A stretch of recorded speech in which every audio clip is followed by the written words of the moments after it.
Hi everyone, it's Comfort Doll.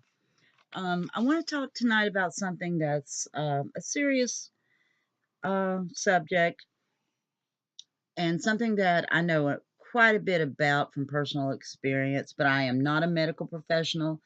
I am not a psychiatric professional. I have no licensing. I have no degrees. And this is just a, a person who has dealt with this giving my personal experience. And we're talking about depression here.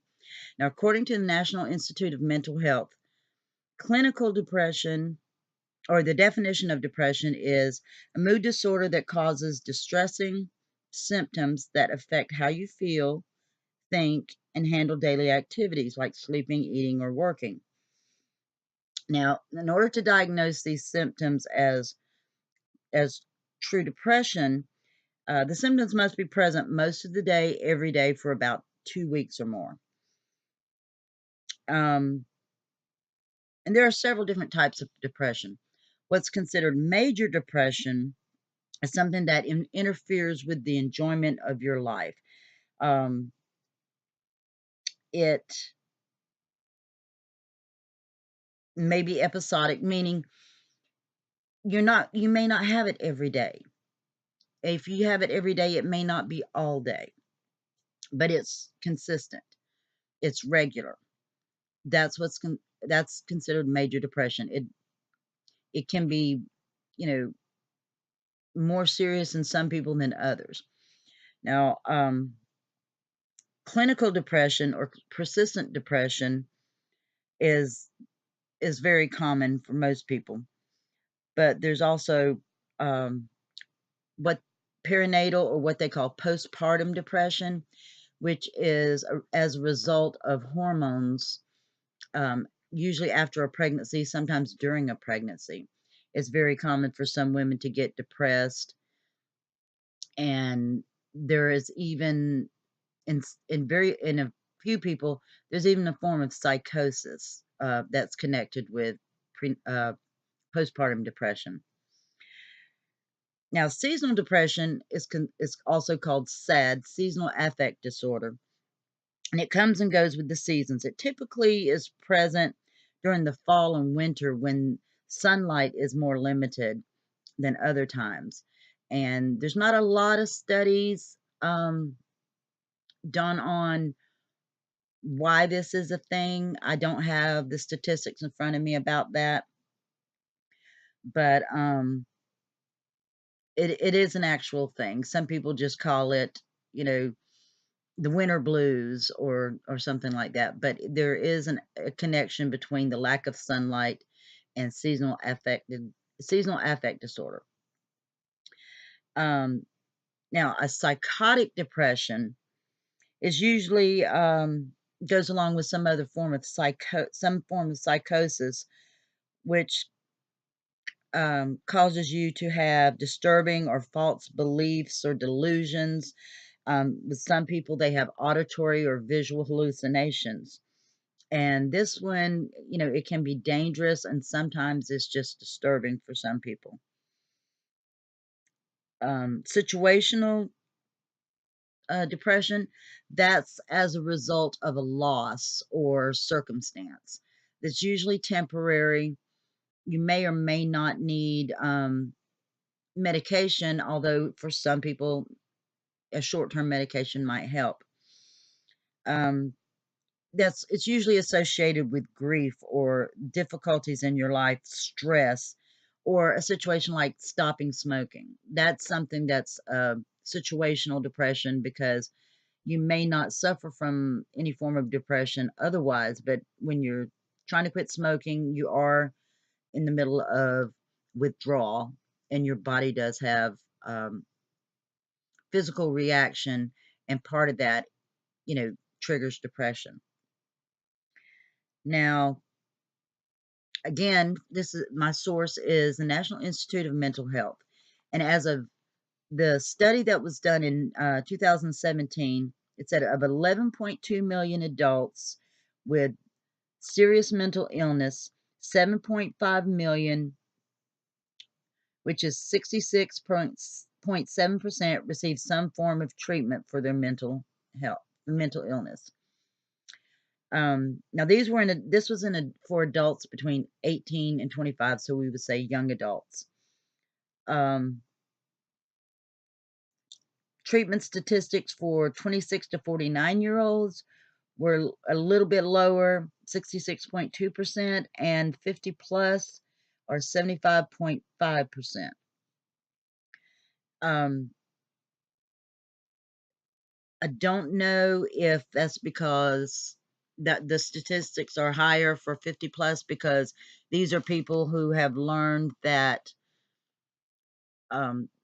mental health is not something to be ashamed of, or if because of health issues, chronic pain, other situations like losing a spouse, empty nest syndrome, that kind of thing. I don't know if that has a lot to do with these statistics, but I want to do more research on that. One of the main things I just want to impress upon you is if you're going through a depression, don't try to keep it to yourself. Don't try to put on a brave face for everyone. Seek out some sort of help, whether it's a religious leader, a friend, a family member. Discuss this with them. Just because a situation might be temporary doesn't mean it doesn't need treatment. Treatment can benefit almost everybody, but base your treatment off of a thorough screening with a mental health professional, a licensed professional. In most states, you cannot be medicated by your average therapist or counselor. That has to be done by a psychiatrist. But a psychologist or a licensed therapist can do treatment with you, such as coping mechanisms, being able to talk your problems out, getting a different point of view. Sometimes all you really need is to vent. But every case is different. Just because your grandma had a certain type of depression and she was okay without treatment, or Susie down the block, you know, got depressed and, ran away from her family for 3 weeks or whatever. These are totally different cases. Everybody is different. Don't base your symptoms off of the other people, except to say there's nothing wrong with seeking mental health treatment. If you think about it, treating your mental health is part of your overall health. It's just as essential to get a quote unquote checkup from the neck up as it is to have a full physical for your body. And there is a definite mind body connection. Being overstressed or depressed can affect your mood, your appetite, your sleep patterns. And when you're overly stressed, you're not getting enough sleep, you're not giving your body enough fuel, or giving it the wrong kind of fuel because you're binge eating or something like that. That's going to have an effect on your body's health. And on the same token, your mental health can be affected by outside sources. And the only way to really figure out the right sort of treatment for you, again, seek a medical professional. If you're diagnosing yourself and going by YouTube influencers or any other public media influencers, and you're just, saying, oh, that sounds like borderline personality disorder. That's my symptom. Stop it. Seek out a mental health professional. A lot of communities have professional mental health centers that are priced on a sliding scale, meaning you get charged according to what your income is, so it's more affordable for the average person. Not all mental health treatment is covered by every kind of insurance, but if you do have insurance through your work or your spouse, check and see what it covers. Like I said, the worst case scenario, you get a checkup and they tell you everything is okay. or they help you find coping skills to deal with the situation. What you should not do is ignore your depression if it persists for more than a couple of weeks. It may not get better on its own. You know, people will tell you, "Oh, just look on the bright side, cheer up, you got it better than most." You know, they may be trying to help, but these are not valid arguments against seeking mental health treatment. There should be no taboo. I know a lot of people think that only crazy people go to therapists. I disagree completely. I think the people that don't believe in therapy are the ones who really need their heads examined. Bottom line being, do what's right for you. Oh, and another point I wanted to make. Every therapist is not right for every person. So if you are getting treatment or having therapy or counseling from someone and you feel like they're not a good fit, you have every right to request someone else. I've done it myself. You know, I've never been committed, I've never been hospitalized for anything having to do with um, my mental health. But like I said, mental health issues can eventually affect your physical issues. And, you know, there's a lot of information out there on the mind body connection. It could be that you just need to find, you know, some form of relaxation technique, like meditation helps some people, but don't discount medicine as treatment. Not everybody needs medication, but if you are prescribed it, give it at least 30 days before you discount it, because a lot of medication that has to do with mental health and a lot of other conditions as well, it generally takes at least 3 weeks, maybe more, for your body to acclimate and to, you know, for it to get through your system and work properly. So don't just automatically say, "Oh, this doesn't work for me," after you've taken it for 2 or 3 days. You should give it at least a month. But if it really doesn't work for you, or if it has adverse effects that are difficult, please go to your medical or mental health professional and discuss these issues with them. Don't just ignore it.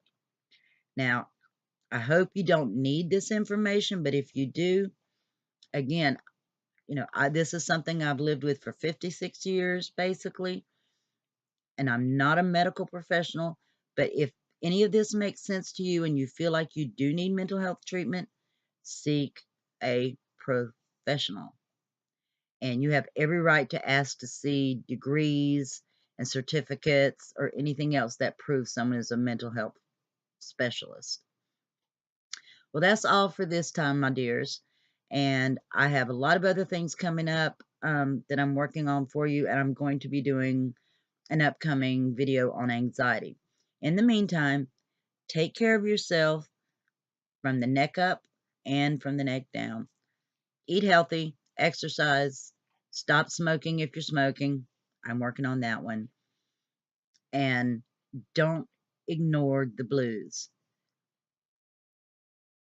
There are way too many suicides out there as there is, and I don't want anybody that is hearing my voice to feel like there's nobody there that can help them. Worst case scenario, there are hotlines that you can call anonymously, and they can give you information on where to find mental health. Well, thanks again for tuning in, and I hope this has helped somebody out there. Take care, and I'll talk to you again soon. Ta ta.